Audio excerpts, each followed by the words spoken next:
Dans cette vidéo, nous allons nous intéresser à l'utilisation des opérateurs arithmétiques en Java.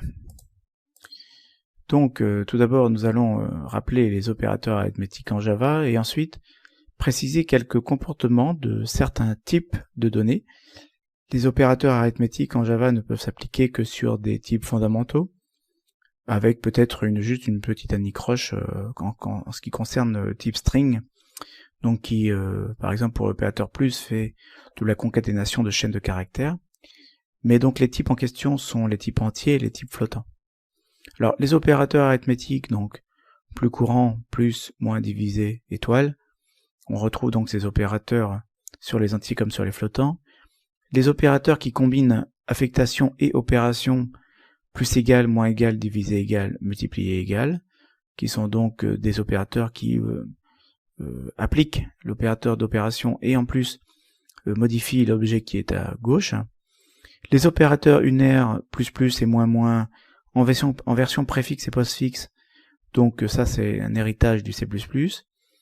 L'opérateur modulo, qui est donc le reste de la division par, modulo représenté par un %.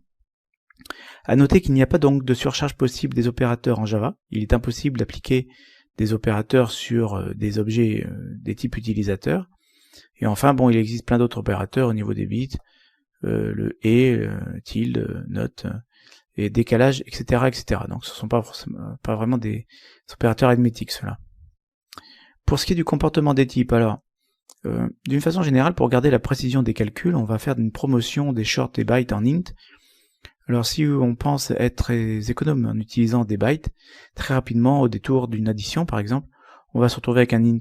Donc en fait, il vaut mieux vraisemblablement utiliser des int, c'est beaucoup plus clair en fait. Alors, à moins qu'on ait besoin justement de spécifier des espèces de valeurs très particuliers, utilisant short et byte. Mais sinon, l'économie réalisée par l'utilisation de short et byte est plus que discutable, puisque le int va être utilisé, on fait des promotions d'entiers en fait, donc on va très rapidement utiliser des int dans le code. Les débordements sur entiers ne sont pas gérés comme sur les réels. Et enfin, dernier point, les littéraux ont un type. Donc on a déjà vu ça que 1 est un int et 1.0 est un double. Ça a des impacts évidemment sur les opérateurs que l'on va appliquer. Alors on va voir donc sous NetBeans quelques exemples de code qui mettent en œuvre ces opérateurs. Alors, on va d'abord créer un petit projet que l'on va qui va être un Java application, bien sûr, comme d'habitude, que l'on va appeler 178.05.04, et dans une classe principale, on va faire quelques petits calculs. Donc première chose, l'application des opérateurs arithmétiques. Mettons que i valent 5, i égale i plus 5. Voilà, je vais donc i vaut. Voilà, donc ça c'est un bout de code que je vais sans doute recopier régulièrement. Voilà, donc si j'exécute ce petit bout de code, ici évidemment j'ai tout simplement une addition.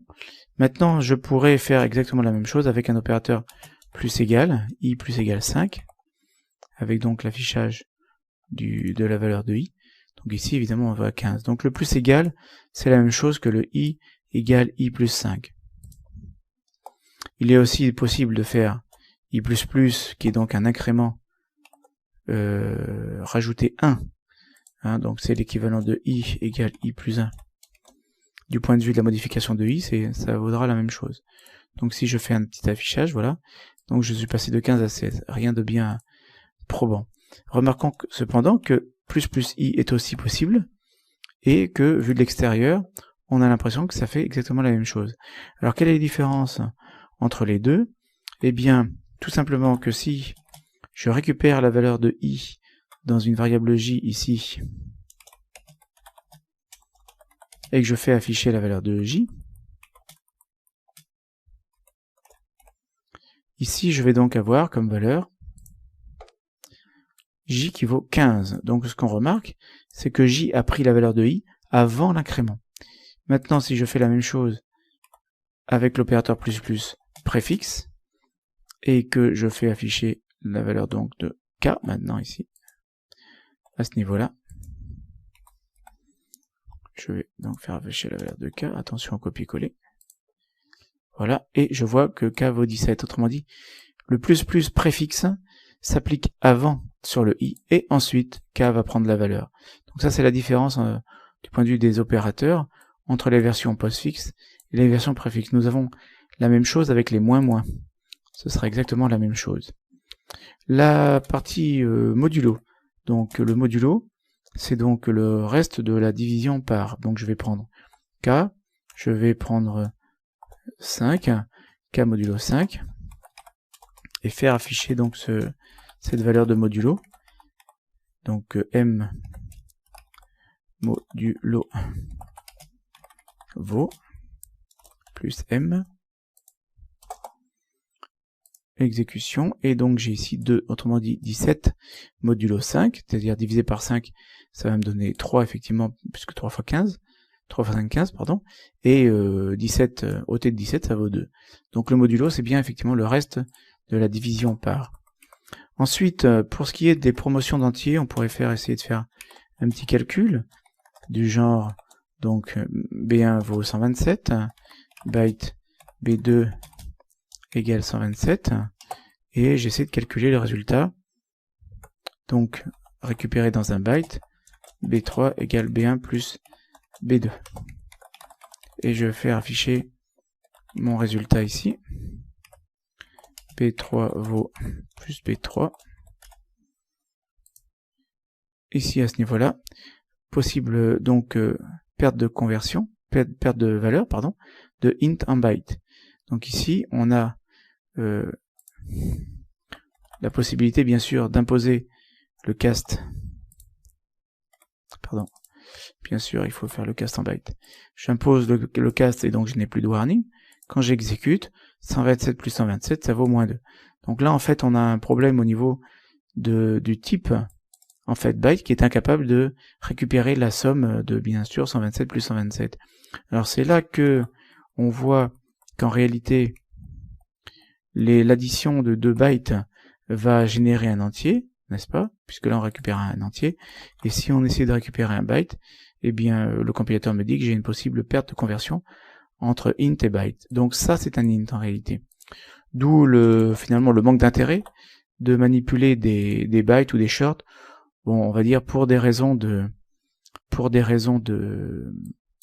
compacité, mais dans la mesure où on n'applique aucun opérateur, puisqu'on voit que rien que l'opérateur plus, donc appliqué sur les 2 bytes, me conduit immédiatement à me retrouver avec un int. Je pourrais faire la même genre de manip avec le short. Donc, short S1, short S2.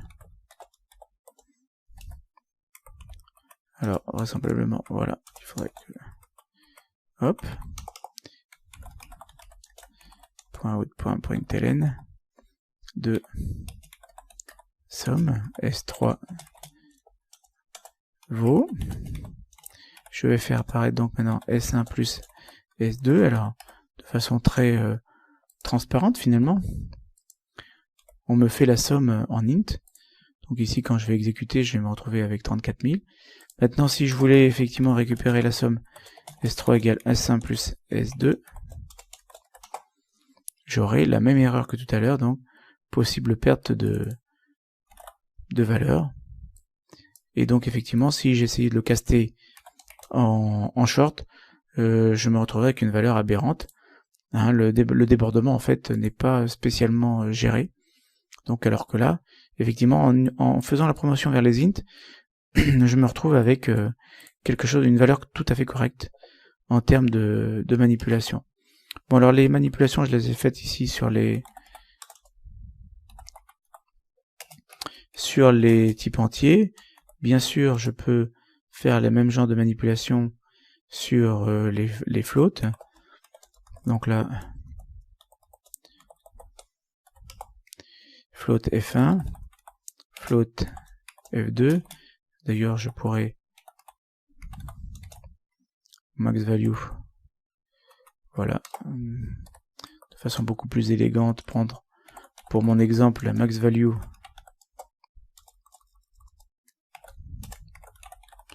pour les deux. Les constantes sont mises en, comme on disait tout à l'heure, les constantes sont mises en majuscules, c'est assez classique. Et donc ici, si j'essaie de récupérer float f3 égale f1 plus f2, là le compilateur plus f2, là le compilateur tranquillement ne me signale rien. Je vais faire un affichage de la valeur f3 vaut plus f3. Je vais faire un affichage println de f3. Autrement dit, max value plus max value vaut l'infinité, parce qu'effectivement là j'ai un débordement. Donc les débordements sur les entiers et les floats ne sont pas du tout gérés effectivement de la même façon. Et là en fait on déborde la capacité d'un float. Si on voulait récupérer correctement la valeur de f1 plus f2, il fallait ici récupérer un double, et même le f3 en fait vaut l'infinité. Donc je serai obligé de passer sur du double des deux côtés pour obtenir une valeur correcte. Voilà. Donc petit exemple donc de manipulation des opérateurs et des comportements dus à des promotions entières sur les types entiers et à l'absence de promotion en double, en l'occurrence sur les floats, et donc un débordement qui n'est pas géré de la même façon sur un type entier que sur un type flottant.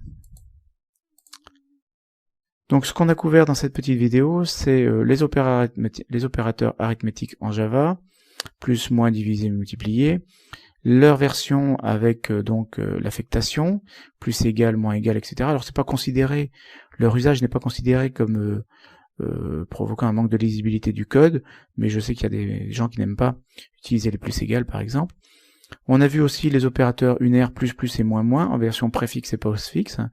Et enfin, donc on a vu la notion de, pour ce qui est du comportement des types, de promotion des entiers. Les bytes et shorts sont promus en entier pour réaliser correctement les additions, ce qui n'est pas le cas au niveau des types flottants. Et on a vu que les types flottants gèrent le débordement par le type infinity, qui est prévu par la norme I3E 754.